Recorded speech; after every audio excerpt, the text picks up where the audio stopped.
दोस्तों नमस्कार, study portal पे आप सबका स्वागत है। दोस्तों डी ट्रिपल एस बी का ऑफिस मेमोरेंडम आ चुका है, जिसको आप लोग ओएम बोलते हैं। ऑफिस मेमोरेंडम ये एक अब की बार एक ऐसा बदलाव होने जा रहा है कि अगली साल 2022 में जो डीएसएसबी के अंदर दिल्ली के अंदर जो वैकेंसी निकाली जाएँगी, सबको एक कंबाइंड एग्ज़ाम के अंदर डाला गया है और अलग-अलग कंबाइंड एग्ज़ाम के ग्रुप बना दिए गए हैं।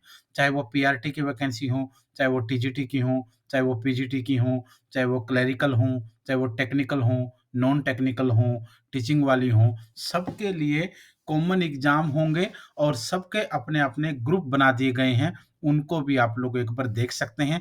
बहुत बड़ा बदलाव माना जा रहा है। आज तक ये माना गया था कि जो डी ट्रिपल एसबी एग्ज़ाम लेता है, वो यूपीएससी और एसएससी मोड पर लेता है, जिस तरीके से वो लिया करते थे। लेकिन अब सब कुछ चेंज हो जाने वाला है। तो एक बार हम डिटेल में देख लेते हैं ताकि आप लोगों को भी आसानी से समझ में आए।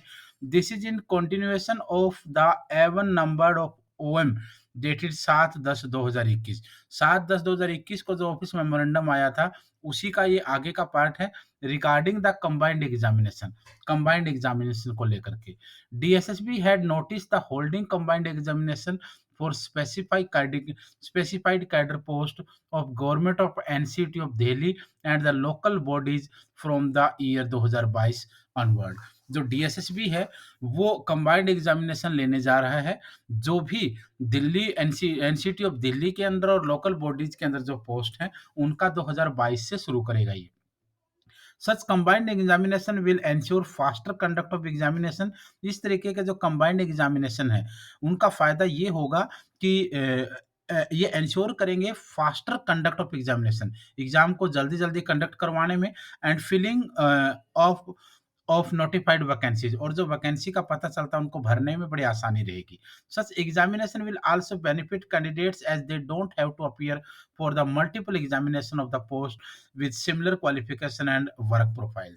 और इनसे बच्चों को ये फायदा होगा कि वो सेम क्वालिफिकेशन और सेम प्रोफाइल की पोस्टों के लिए अलग अलग उनको अप्लाई नहीं करना पड़ेगा, अलग अलग एग्जाम नहीं देने पड़ेंगे।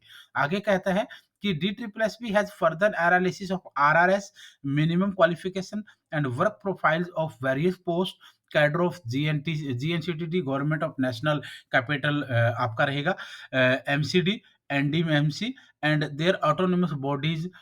Through this exercise, additional cadre post with commonality and essential qualification and work profile were identified for holding combined examination. यानी जो डी एस बी है, डी ट्रिपल एस बी है, वो जितने भी डिपार्टमेंट के हैं, चाहे वो जीएनसीटीडी हो, चाहे एमसीडी हो, चाहे एनडीएमसी हो, इन सब की या फिर जो ऑटोनोमस बॉडी हो, उनके बारे में ये अलग अलग कैडर्स को देख रहा है।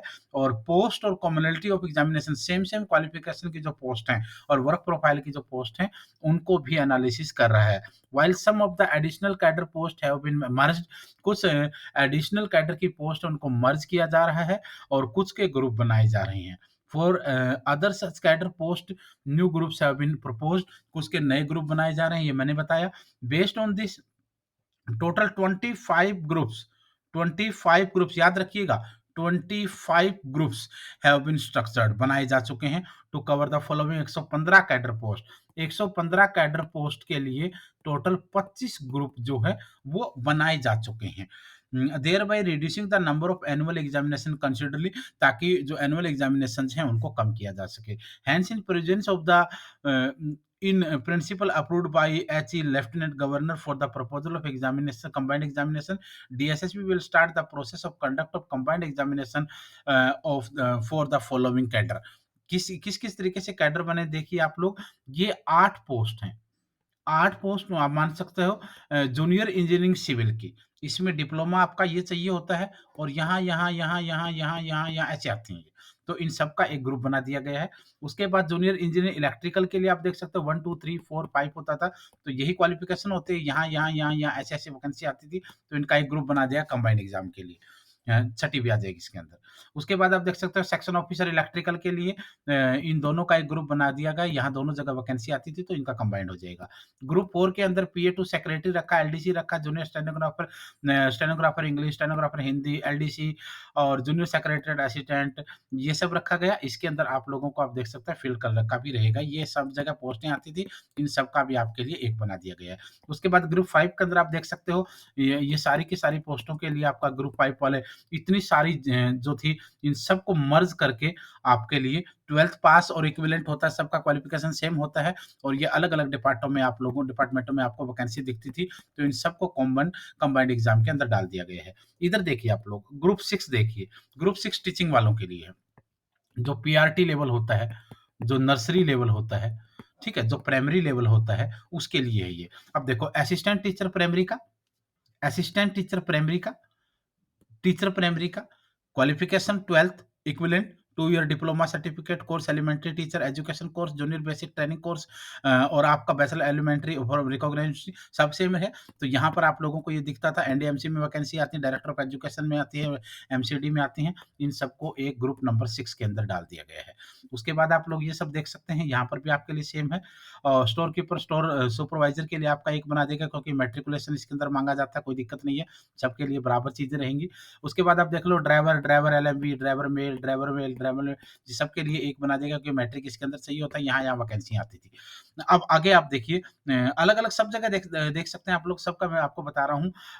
ऑक्सिलरी नर्स के लिए मिडवाइफ के लिए ऑक्सिलरी नर्स मिडवाइफ है, ऑक्सिलरी नर्स है और स्टाफ नर्स ग्रेड बी है। इन सब के लिए सेम क्वालिफिकेशन होती थी। इस तरीके के अलग-अलग डिपार्टमेंटों में वैकेंसी निकलती रहती थी।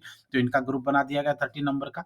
उसके बाद आप देखिए टीचर का लिए ग्रुप 16 में देखिए, ग्रुप 16 में PGT lecturer, post graduation in relevant subject होता है, डीओई होता है और आपका एनडीएमसी होता है। तो आपका दोनों जगह इसका ग्रुप नंबर 16 बना दिया गया, कंबाइंड एग्ज़ाम ले लिया जाएगा। उसके बाद आप देखिए हेड क्लर्क का और असिस्टेंट सेक्शन ऑफिसर का डास के अंदर। बैचलर अंडर ग्रेजुएट डिग्री इसमें आपको रखा जाता है। तो डीपीसीसी में डीयूएसआईबी और सर्विस, ठीक है? एक बना दिया गया है। असिस्टेंट इंजीनियर आपको देख लीजिए, टीजीटी वालों का कुछ बच्चे पूछ रहे थे टीजीटी का क्या होगा? तो ये ग्रुप नंबर 22 आप देखिए, group number 22 trained graduate teacher, bachelor degree, graduation in relevant subject and bachelor in education BEd होना चाहिए। तो एनडीएमसी में वैकेंसी आती है, डीओई में वैकेंसी आती है, सबके लिए ग्रुप बना करके कंबाइंड आपका कर दिया जाएगा। तो यहाँ भी आप देख सकते हो। उसके बाद जितनी पोस्ट हैं, चाहे वो काउंसलर की हैं, उसके वेलफेयर ऑफिसर की हैं, असिस्टेंट सैनिटरी की है, ग्रुप नंबर 19 के अंदर इनको रख दिया गया है। लैब टेक्नीशियन वगैरह की जो है, वो ग्रुप नंबर 23 में है, मैट्रिकुलेशन इसमें चाहिए होता है, डीएसए, डब्ल्यू और डीएमबी में चाहिए होती है। ड्राइवर 10+2 पास वाला हायर सेकेंडरी 10+2 में दोनों जगह आपका आ जाएगा। ड्राइंग टीचर के लिए matric pass and minimum 2 year diploma चाहिए होता है इसके अंदर। तो आपका एजुकेशन और डीएसबी दोनों जगह वैकेंसी आती रहती है, तो इसके लिए आपका सेम है। अब आगे देखिए, अब इस नोटिस में ये आगे क्या कहते हैं? The new cadres post to be added in the existing group as also the new group. The new cadre post to be added in the existing group as also the new group for a combined examination have been captured in italic and bold. जो नई post डाली गई हैं group के अंदर वो italic और bold में है, ये आप लोगों ने ऊपर देखा है, कोई दिक्कत नहीं है। तो the grouping for PGT and TGT post as above will be for respective subject. दो ग्रुपिंग है पीजीटी एंड टीजीटी के लिए वो ऊपर के अकॉर्डिंग रहेगा, will be for respective subject के according.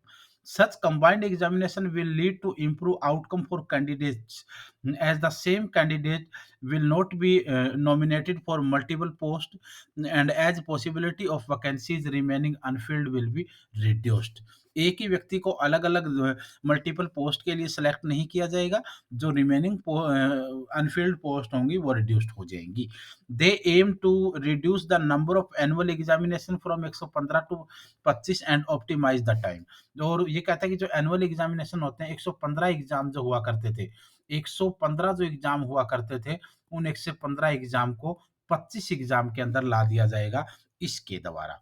Such examination will be undertaken in prospective basis and will be applicable for the post advertised henceforth। और इस एग्जाम को ले लिया जाएगा और उसके बाद एप्लीकेबल होगा एडवर्टाइज पोस्ट के लिए जो भी पोस्ट आती है। As notified earlier DSSB will follow the scheme framework of UPSC और एसएससी की स्कीम को फ़ॉलो करने की बात यहाँ पर हो रही है। अब देखिए number 1, seeking intent for the above post from the user department annual basis for conducting combined examination. Department से पोस्ट का पता करके कंबाइंड एग्ज़ामिनेशन की बात हो रही है। Updating the OARS portal for of DSSSB. DSSSB के ओएआरएस पोर्टल के ऊपर इनको वैकेंसी को अपलोड कर दिया जाएगा to enable marking of candidates choice and preference for the various post at the time document verification एक समय के लिए issuing combined advertisement for the multiple post in each group as above, indicating all the eligibility candidate mm, conditions for each post under the combined examination including those relating to physical standard physical test skill test etc सबके लिए बताया जाएगा। अब आगे देखिए इसमें क्या कहता है indicating tentative vacancies and reservation scheme in the initial advertisement ये भी ठीक है आपके लिए अपलोड करेंगे uploading update vacancies position in the DSSSB website जो वैकेंट पोस्ट हैं उनको अपलोड कर दिया जाए और seeking choice and preference from the shortlisted candidate only and the time of document verification shortlist candidate को देख करके उनका डॉक्यूमेंट वेरिफिकेशन का टाइम शेड्यूल बना दिया जाएगा तो यानी सारी चीजें वो हैं जो आमतौर पर अलग अलग बोर्ड समय समय पर करते रहे हैं इसमें कोई ज़्यादा अलग चीज़ नहीं है।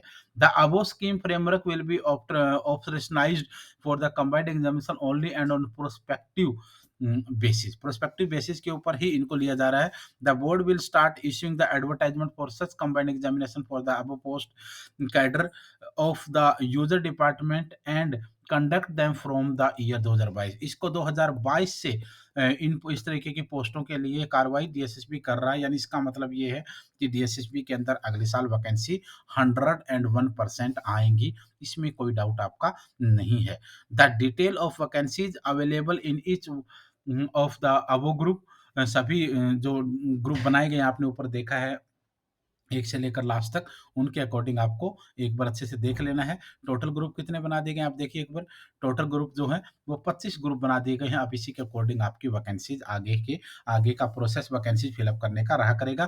तो ये सारी चीज़ें आपको ध्यान रखनी है और अगले साल के लिए आपको किसके लिए तैयार हो जाना है क्योंकि इस बार केवीएस हर हालत में डालने वाला है, एनवीएस आपका दोबारा आ जाएगा और डीएसएस भी आपका दोबारा आ रहा है तो इससे ज़्यादा और क्या चाहिए। टीचिंग लाइन के बच्चों के लिए खासकर बड़ी खुशखबरी है ये। धन्य